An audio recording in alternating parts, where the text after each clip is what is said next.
Welcome to the Financial Planning for Canadian Business Owners podcast. You will hear about industry insights with award-winning financial planner and entrepreneur Jason Pereira. Through the interviews with different experts with their stories and advice, you will learn how you can navigate the challenges of being an entrepreneur, plan for success, and make the most of your business and life. And now, your host, Jason Pereira.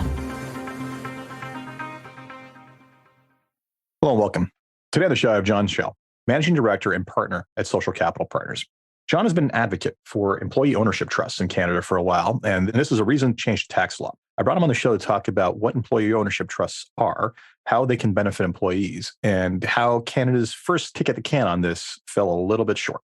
And with that, here's my name with Jon. Jon, thanks for taking the time today. No problem. Nice to talk to you. My pleasure. So, Jon, tell us a little bit about what it is you do.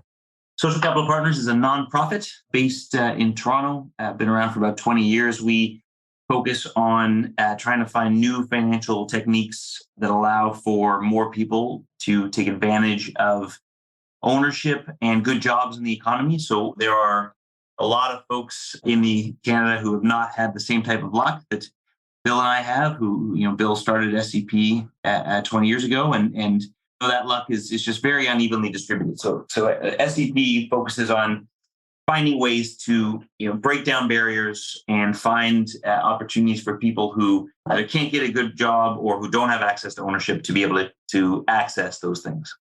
Excellent. So let's dive into the topic at hand for today. So Sure. At hand is employee ownership trust. So tell us about what an employee ownership trust is and where the concept came about.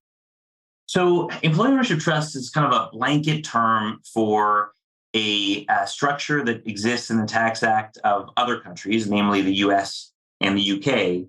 And the objective of these structures are to help owners who are looking to sell their businesses, instead of selling to a financial buyer or a competitor, find a way to sell to their employees as a group. And the initial version of this, it's actually a really interesting story. It's dates back to the 70s in the US, where a lawyer out of California by the name of Louis Kelso decided that he was worried that capitalism had a limited time frame. He was seeing a lot of inequality in California and thought, if and at the time it was kind of the 50s and 60s, and so there was the height of the Cold War, and he was thinking, capitalism is going to lose unless we can allocate more benefits to the economy to more people. And so he started designing, just on his own, this new vehicle that allowed some of his clients who were owners of businesses to sell their companies to their employees through this trust, allowing the company to continue to operate the same way it always operated. So there's no one person, one vote. It was not that structure. It was designed for kind of continuance of management and designed so that employees didn't have to pay for their shares. Because his entire objective was, how do we find a way for people who don't have access to ownership in this economy to have access? And so what that structure did is it allowed a new trust created to borrow money, mostly from the owner themselves. The owner would lend a bunch of money to the trust, and then the trust would buy the shares from the owner.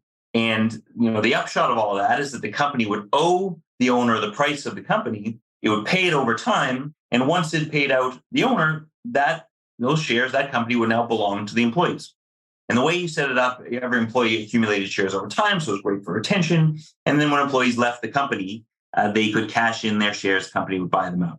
And he was able to convince a very powerful senator in the US Congress back then to put this idea into their Retirement Act in 1974, and it became what's now known as the Employee Stock Ownership Plan in the US, that's grown to now it has 6,500 odd companies with 14 million American workers sharing in $1.7 trillion in employee assets. So a phenomenal success story from a public policy point of view. And it's had all these great benefits for workers, for communities. And I'm probably going on longer than you want to on this, Jason. So keep going. And some of these companies have been phenomenally successful. I mean, Publix is a grocery chain in the southeastern US. A bunch of Canadians will know it for their travels to Florida. That is a 200,000 employee company that is over 80% employee owned. They've had grocery clerks retire and then get cashed out for like $1 million for their shares.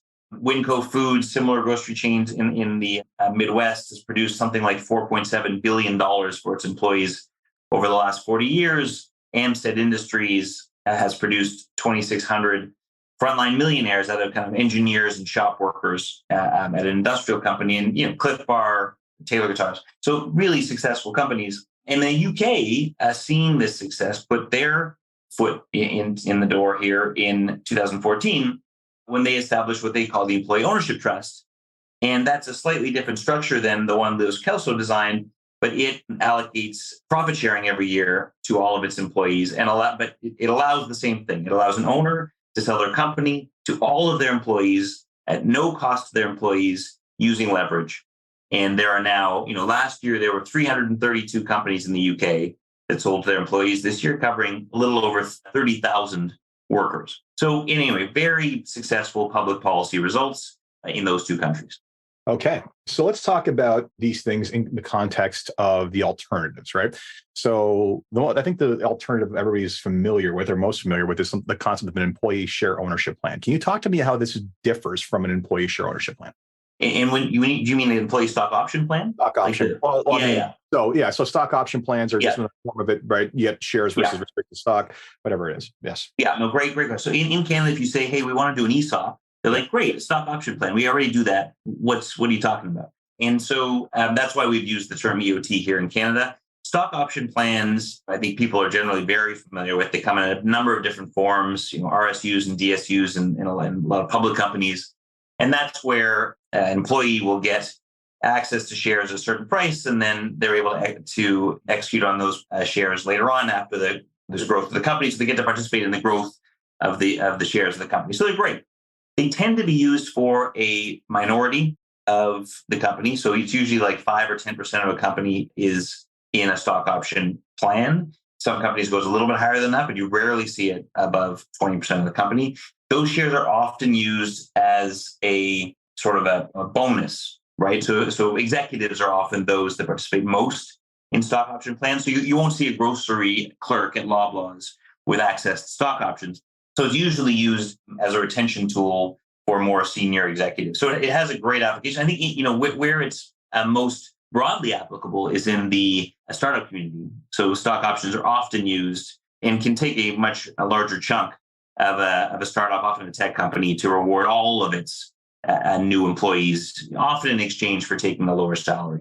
But that's how stock options are commonly used. In this case, you are mostly selling a majority or all of your shares to the trust, which is very different from a stock option plan. It happens immediately, right? So this isn't something that happens over time. And all employees have access to this. So this is more of a broad-based program designed specifically for succession. Where a stock option plan is designed for more reward and retention, a EOT is designed for succession. Fair enough. Does that make sense, Jason? That does make sense. No, you're absolutely right. And that's exactly how I would frame it. So one other option that exists in Canada, many people are not familiar with, is the ability to create a co-op to purchase. Yeah. Yes. Can you tell me how this differs in regards? Totally. Co-ops are great. We have we think co-ops are terrific. There are about 500 or so co-ops in Canada employing about 6,000 people.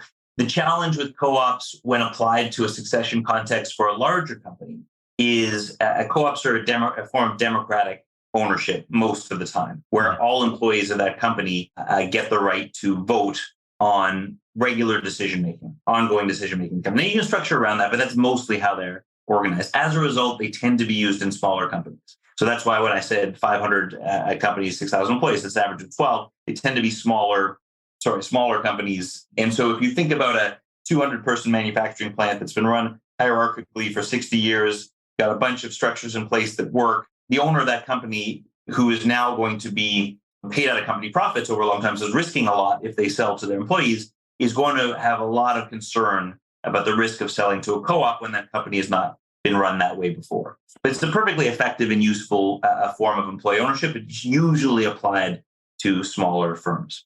But effectively Athenian democracy, right? Yeah, I mean, I think, so there's the famous one is in Spain. I'm blanking on the name now, but there's this massive Spanish company. I usually have this name at the tip of my tongue, but anyway, it doesn't matter. It's like hundreds of thousands of employees, and they have a structure that works around the Athenian democracy problem. So they've kind of structured that away, but it's really complicated. But if you want to set up a worker co-op and do it in a way that has more traditional governance and committees, et cetera, it becomes a bit burdensome. So it's not that it also, you have to pay for it. So in a lot of these bigger companies where the in a coffee shop, people can maybe afford what those shares would cost. But if you're talking about an industrial company or an electrical distributor or something like that, which is a common form of employee ownership, or in the US and the UK, your employees are not going to be able to afford that one share to buy the company. Fair. So yeah. Yes, and the company in question is Mondragon, the largest co-op in the world. Mondragon, yes. Mondragon, Mondragon. Mondragon. My glasses. No, Jason, I'm going to call it Mondragon from now on. That is excellent. That's one O is short of a Moondragon. No, totally. Mondragon. There you go. Yeah. I believe my daughter is reading a book called Mondragon, so maybe it's really a subversive co-op. Based in the Basque Country, so they eat very well. Okay, so talk to me about the incentive for the owner to want to sell their business to an employee ownership plan, right? Because that's one of the first questions. I mean, okay, great. If there's a trust that can basically take out a bunch of money and do a leverage buyout internally, great. It solves a succession issue.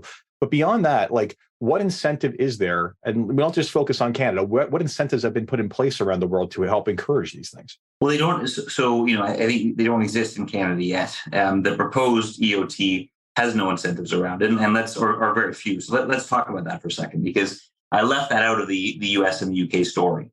So in the UK, there was a structure that solved that problem, Jason, before, right? So there was a structure that allowed you to use a leverage buyout on behalf of employees, but nobody ever used it. And the reason was, if you're an owner looking to sell your company and you don't want to sell to private equity, or you don't want to sell to a competitor, and you do want to sell to your employees, you take on a couple of big risks, right? One is, I am not going to get paid right away. So the time value of money issue for them is a challenge. I'm going to be paid over 70 years. What happens with inflation rate, et cetera, over that time, I'm not going to be paid for a while. The second is, you're now relying on that company to perform over that period of time in order to be able to pay you out, right? At the time, before 2014, before they introduced the tax incentive, that set of risks was too much for owners to choose to do it. And so they reluctantly, those who really cared about this stuff, would sell to a third party just because it was too much for them. They would have all their money tied up in these things. Any entrepreneur knows by the time you get to sell these companies, you often have nothing other than the company as your main asset.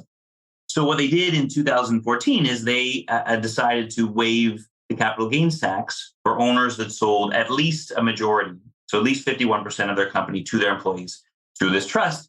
And that followed on the US, where they have a very similar program. Quite the incentive. It was a good incentive, and it was enough for now about 5 to 10% of UK companies sell to their employees through an EOT every year, up from zero, right? So that is a substantial and useful amount of the economy that is now being diverted to a broader share ownership in the UK. In the US, it's a smaller percentage, more like 1 to 2% of American transactions, because their structure is a bit more complicated. But the incentive was required. In the US, even after 1974, when they created this, there wasn't a lot of individual owners of privately held companies who used it until the mid-'80s, when they introduced a similar tax incentive. So it's pretty clear from those two countries that some sort of incentive is required. I mean, we know from the UK with certainty that some sort of incentive is required in order for people to use these trusts. And the reason why, in the UK, it was a coalition government that brought this into place. In the US, there's other tax advantages outside of the one I just mentioned, brought into place by Republicans and Democrats. The reason why this has been so popular from a public policy perspective is the outcomes are so good, and they've been very well studied. So we know that employee-owned companies tend to be more resilient in recessions. They lay off fewer people. They default on their debt more often. They grow faster. All of the things that you would want to be true. They pay more. The benefits are better. Everything that you want to be true about the companies that are powering the economy are true about employee-owned companies.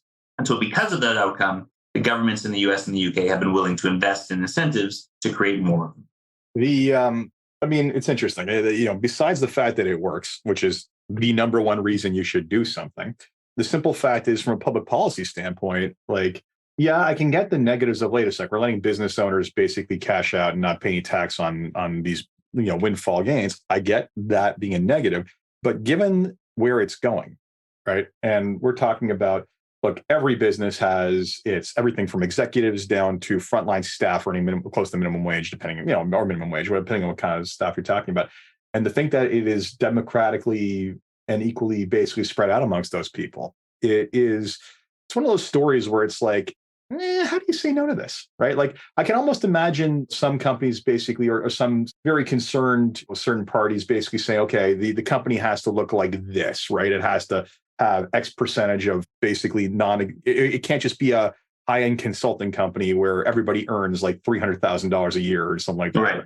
It can't be transferring from the wealthy to the wealthy, right? I can see someone trying to game that, right? Or legislation preventing that sort of gaming. But for the vast majority of businesses in this world, the vast, overwhelming majority, we're not talking about businesses that look like that. Very few businesses look like that. So I think the reality is that when you actually think about who the net benefactors of this are, this is anyone who grew up without money knows these are their parents, these are their aunts and uncles, these are the people in their community that are the net benefactors of being business owners who never would have been a business owner. And there's something I think also that is more incentivizing or psychologically different than owning shares through an ESOP plan, because people just treat that as a form of compensation. When you have this kind of like, hey, I have a stake in this company, I don't even cash out until I leave.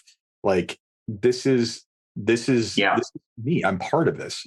Yeah. I mean, look, I think the fundamental, from a public policy perspective, the most important point is that these companies are going to be sold to somebody, right? It's not like this is like the option is the owner lives until they're 300 and keeps the company, and they're going to sell it to somebody.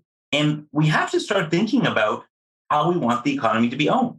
I mean, we've been entirely ignoring that for the last 3 or 4 decades. And as a result, we're becoming more and more concentrated in fewer and fewer hands. We are seeing the rise of ownership by people who are buying and selling companies every 3 or 4 years. And these are not useful ways to, if you had said to someone 30 years ago that we're going to work towards a company or an economy where companies are bought and sold every 5 years by people who never even go to the company, you just said that is a terrible outcome. But that's where we're going, where we're largely already there. Strip it clear, right? Might be looking like strip it clean or tear it apart or sell it off of pieces. Yeah. Like, I mean, like, look, you're not. And it's an old story, right, Jason? It's a story that's as long as like, it's not like this is something new. Oh God, robber barons, you name it. Go back to the beginnings of capitalism. But the reality is that like, look, and I'm not about to paint private equity with a terrible negative brush over this, right? Like there's plenty who do not do that sort of thing. But there is something to be said about, you know what? Again, they buy these things, the clock is ticking. There's a 5-year window. They want out. Yeah. And they want out at a higher price than what they paid. And they're highly leveraged for it. So how do you do that? Through cutting costs, through basically restructuring the company, through things that might be short-term. Again, 5 years is not a long-term incentive, right? So it's not so. And we can see plenty of studies and criticisms of the fact that Wall Street's obsessed with 3-month intervals, right? Private equity is obsessed with 5-year intervals. Yeah. Employees should be, are concerned with their careers. And I think that there's something to be said about that idea of there's this concept of permanent capital now within the private equity space, a very long-term duration, and how you can steward a business better that way. I think this is completely in line with that. Well, so the best story about it in Canada is a company called Friesen. So this is one of the best stories. I mean, there's lots of Elliston, PCL. There's probably like 60 or 70 of these in Canada, versus the thousands in the other places. But in Altona, Manitoba, a family called Friesen's managed to find a way through kind of, they've had to like do a ton of administration over the past, 40 or 50 years, but they have turned a company called Friesen's publishing company, one of the second largest, I think it's the second largest in Canada, one of the top 2, into an employee-owned company. It's 100% owned by their employees. Altona is a town of 4,000 people. This company employs 600 people. Every year, they get calls from private equity firms in the US. They get calls from other publishers in the US who want to buy the company. But because they're employee-owned, they don't sell. Last year, every employee, the average employee at Friesen's got a profit share of $10,000, right? And this is, where the average salary is probably around 50 grand. And that happens every year at Friesen's. So you have exactly what we have decided to give up on in Canada, right? If you talk to someone about the factory in the small town, people will say, well, that's gone. That's history. That's inevitable. They're all going to be consolidated. It's never going to, this thing exists, right? In this small border town in southern Manitoba, and can exist in all sorts of communities. And this is part of the answer to getting there. We have to start coming up. We can't just lament the inevitability of the destruction of the economy. We need things that help us not destroy the economy. And this is one of those things. And do we need to put a little bit of money behind it? Yeah, we do. But the alternative is bad, right? Or at least it's bad in a lot of cases. right? It services the need of a body of people, and that's fine, right? It services the need of shareholders. That is capitalism. But if you want to shift your focus to the concept of stakeholder capitalism, which is more common in Europe, then you worry about the entire ecosystem. Now, I've heard interesting debates on this and the value of that framework, and I think that there's no perfect system. But to basically create a system whereby the primary stakeholders outside of the consumers, which is the employees, basically have their needs basically being addressed as a primary reason for the existence of the business is not a negative. Like, that's a net positive if that option exists. Totally. I mean, a nice example I like to talk about is there's a grocery chain called Longo's in the Toronto area.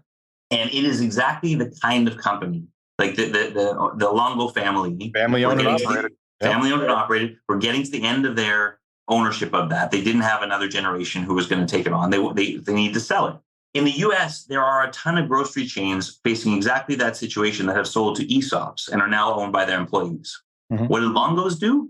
They sold to Empire, one of the three main consolidators. And welcome to Canada. Eventually, in the long enough timeline, will only be one company in this country. So what do we want? Like, what are we after here? And are we going to be willing to put some political will right behind shifting away from that out? Yeah. I mean, and we had an example happen several years ago where, Heinz pulled out of Leamington after 100 years. Totally. Exactly. Right? Now, that was largely saved by the fact French has started manufacturing out of there. But one of these things where, and I think there was, I can't remember correctly, if the community bought out the plant itself. But, that's an example of something where if they had taken ownership of that plant, they could have just contracted with multiple people. They ended up basically ending up almost in a employee share ownership trust type of situation over the use of the plant asset itself. So it's one of these things where, hey, we see real life examples, and you know what, that plant is viable, right? It just wasn't what Heinz needed. It wasn't going to work for Heinz, but that is still powering the community. Yeah, I mean, I think that's exactly right. And once we give into the idea that there's an inevitability around financial decisions made by large companies or financial investment firms, that's giving into something that we don't need to give into, right? There is no reason to give up. And, it requires, like I say, some political will to set up other options. I mean, these are owners who often want something different, right? Like, I was talking to the owner of an engineering company, Ontario-based engineering company who does business all over the world. And he called me, he said, look, I've been following your work. I was really looking forward to this employee ownership trust. But I've read about what has been proposed and I don't get it. He said, I'm not eligible because it requires me to be focused only in Canada. And so I got these operations all over the world. And so that's weird to me. There's the governance structure that I don't understand at all. Like, I don't get it, right? Like, and it seems crazy and completely different from what I've seen elsewhere. And he said, and I see that there's no incentives, which I was surprised by. He said, the incentive isn't going to make or break it for me, but given the other things and the incentive, I can't see using it. And that's heartbreaking because he said, my only other options, he's like in his early 70s, are to sell to private equity or to sell to competitors from Europe. And let's zoom out. Let's have a discussion about the Canadian experience. So what happened in Canada with the placement of this? Let's look at the bigger picture. What happened in the implementation of this in Canada? What did they do and where does it fall short? So we've been working on this for the last 3 or 4 years. The expectation was we were going to see some movement in this last budget, and we did. And so there is proposed legislation. So it's a pretty well-developed plan, and it included some surprises, right? So one of the surprises... I love surprises. Yeah, well, look, we can talk about how it got here as well, but where we ended up was the proposal includes an eligibility requirement that I understand to mean 90% of business assets need to be Canadian owned, or it needs to be based in Canada at all times. It's similar to the Canadian-controlled private corporations. Yeah. It's intended to mimic, or I think it exactly mimics, the requirement for the long-term capital gains exemption. Correct. Yep. It has a governance structure that asks the employees to elect a trustee that will govern the trust. It asks for that to happen prior to the transaction. We'll talk about why that's an issue. And then it has re-elections every 5 years after that. So the employees now have a democratic say in who governs, in the trustee who is responsible for the trust. And that's new. No one's ever tried that before. So that's a new experiment that we have concerns about. And finally, it included only a very small incentive where now, if you sell your company and get paid over time, you can postpone your capital gains tax over 5 years. You have to pay 20% a year over 5 years. That's the minimum that currently exists. And they've extended it for the purposes of these trusts to 10 years. So you have to pay at least 10% a year for 10 years if you're paid over time. And so it kind of accounts for the fact that you're going to get paid over time here, but doesn't provide any reduction in capital gains tax, just defers it to match payments. So again, much less than you're seeing in the US and the UK. Thanks, no thanks in a lot of ways. It's basically saying, okay, we'll allow these things to exist, but we have really created zero in tax incentive other than the fact that we get you to let you delay the bill another 5 years potentially. Now, let's be clear on this. That potential deferral is basically, again, from 5 years where you're paying 20, 20, 20, 20 to 10 years where you're paying 10, 10, 10. That only applies if the payments come in that. It's the less, it's the greater of payment or the deferral or escrow. So the reality is that if the thing can be financed entirely by debt up front, there is zero deferral to this. Yeah, no, that's true. That's true. If it can be financed entirely upfront, that's not a bad result for the owner. But I agree with you. It means there's nothing here. It's not a bad result, but it's not an incentive beyond benevolence, for lack of a better term. For sure, that's where it is right now. And just before we get into the details, just step back to give the government some credit. Right? No one has ever looked at this. In the last 40 years, this thing has existed in the U.S. No Canadian government has ever put this in a budget bill. So I think those on the political side earnestly and genuinely want this to be good. It fell to its maybe appropriate place as a relatively low priority among all of their other priorities on the political side and fell to the bureaucracy to create it. And that's where the issue occurred, right? I do believe that the government wants there to be a good employee ownership trust, and the ship hasn't sailed, right? So we are now in kind of a few month consultation period. This bill won't be introduced to be passed until probably October, November, either in another budget act.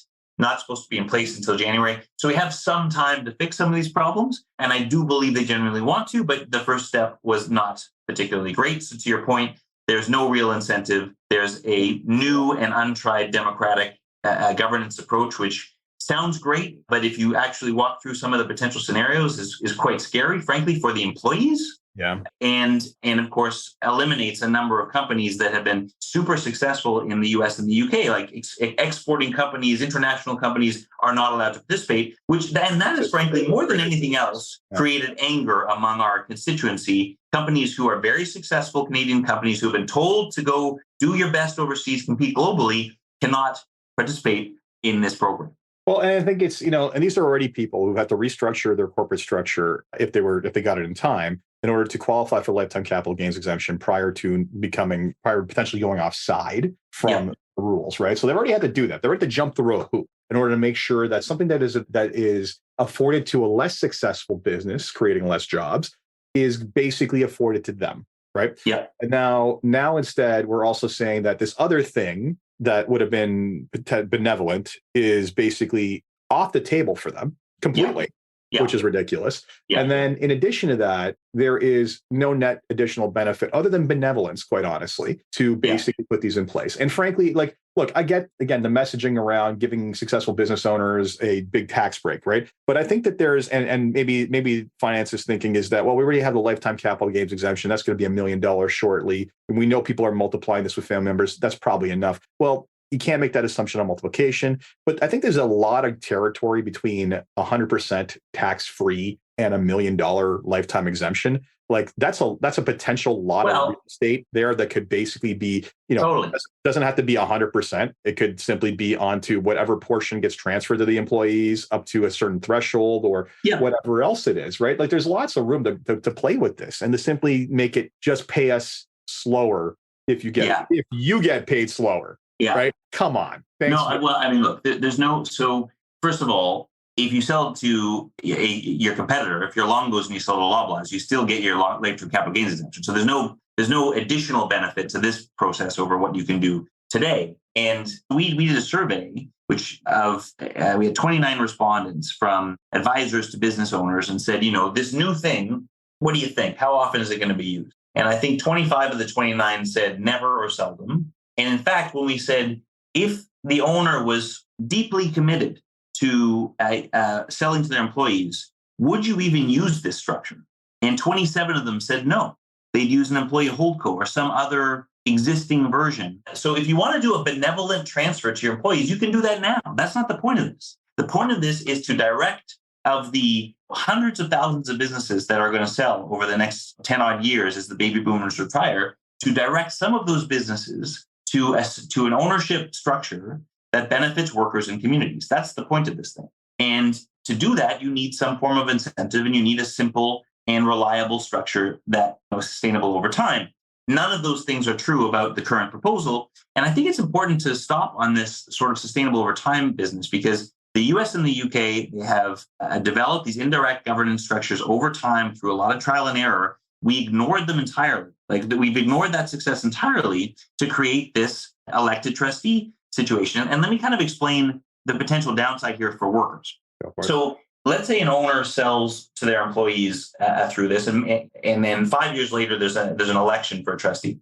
You could have an enterprising M&A lawyer go to that employee base and say, listen, you should elect me as your trustee, because what I'm going to do is I'm going to sell the company. And when I sell the company, I'm going to distribute all the benefits to you, the workers who are here today, destroying all potential future value for workers of the future and rewarding an employee who'd been there, say, for 13 months, the same way as you reward an employee who's been there for 30 years, right? And because most companies are comprised of people who've been there for less time, right? You have kind of your veterans who've been there for a long time, but mostly it's been people who've been there for less than 5 years. You just need to win a democratic election. First of all, we don't know how those elections are supposed to take place. It's hard enough to do it like a union vote now. You got this new thing. There's no rules around. Toronto, that was hard enough. Anyway. Right. So there's all of these potential downside scenarios for workers created by something that I think they think sounds good. But I really hope in the next version of this, that is punted out the window, because we know how to do this right. We have all this experience and all this stuff to follow. We just need to follow it. And look, I know. Listen, I've been involved in policy before, and I know how some of this sometimes, and it's basically it gets kicked over to people who are in charge of certain understanding Canadian legal code and everything else, and they don't necessarily have the awareness of what's worked elsewhere in other code, or the experience that you have, for example, as an advocate for it, and they think, well, okay, this is how we'll make it work here, without necessarily going into those depths. And that's where a lot of this stuff sometimes goes wrong, is misnomers, misjudgment, lack of awareness, being told to get this done by a deadline. And fortunately, this deserves so much more attention. So I commend your efforts. I support them. I hope that we can change this, get rid of the troubling governance mechanism, copy what does work, and hopefully find ways to incentivize this, because frankly, where's the downside? The downside is, you give some tax break to a successful business owner, but then again, I will be the first to argue we don't give enough tax breaks to successful business owners, because small business drives the economy. And this is a small business planning podcast, but send me hate mail. But to the net specific benefit of not large corporations or PE firms or anything else, but to the net benefit of everyone down to frontline service workers of those employee of those companies, right down to the janitors employed by them. Hard to see how this isn't a massive social win. And as you said, there's all kinds of data that shows that it absolutely is. Look, and there's a reason why in the US and the UK, politicians go to employee-owned companies all the time to cut ribbons and make announcements. And it's because of how successful they are and how wonderful they are for people and communities. We want Canada to be a country of Altonas with a bunch of Friesens in those communities, building better communities. And this is a way to get us there. And look, I think everything you said about policy was right, Jason. I think they are good people there trying to do the right thing. I think their initial stab was probably driven by a lot of the deadline-based stuff you just said. It's actually quite a complex idea. It sounds simple, but when you get into the details, it's quite complex. And I really am hoping, I'm really hoping that they put the effort into figuring out, what's worked in other places, and give us the type of program that can lead us to a number of Altonas and a number of Friesens here in Canada. Excellent. John, thanks so much for taking the time for this. Where can people find you and hopefully throw their support behind this initiative? Well, so we have a website. This is big. What I didn't mention is there's been a groundswell of support behind this. We have the Canadian Employee Ownership Coalition was created only in January. You can see that at employee-ownership.ca. and a number of leaders from across the country have stepped up to say, we really need this in Canada. And then our work is at socialcapitalpartners.ca. But for the context of this conversation, employee-ownership.ca is a place where you can learn a lot more about how we can get this structure in place and the types of people who are advocating for it here in Canada. Excellent. Thank you so much for your time. Thank you, Jason. So that was my interview with Jon Shell. I hope you enjoyed that. If you are someone who is interested in this concept and can see the merits of it, by all means, please lend your voice and support to it, because frankly, there's still time to fix this before it gets into law. I mean, there's always time to fix it afterwards, but it's always best to do it right the first time. As always, if you enjoyed this podcast, please leave a review on Apple Podcasts, SoundCloud, Stitcher, Spotify, or wherever you get podcasts. And until next time, take care. This podcast was brought to you by Woodgate Financial, an award-winning financial planning firm catering to high net worth individuals, business owners, and their families. To learn more, go to woodgate.com. You can subscribe to this podcast on Apple Podcasts, Stitcher, Google Play, and Spotify, or find more episodes at jasonpereira.ca. You can even ask Siri, Alexa, or Google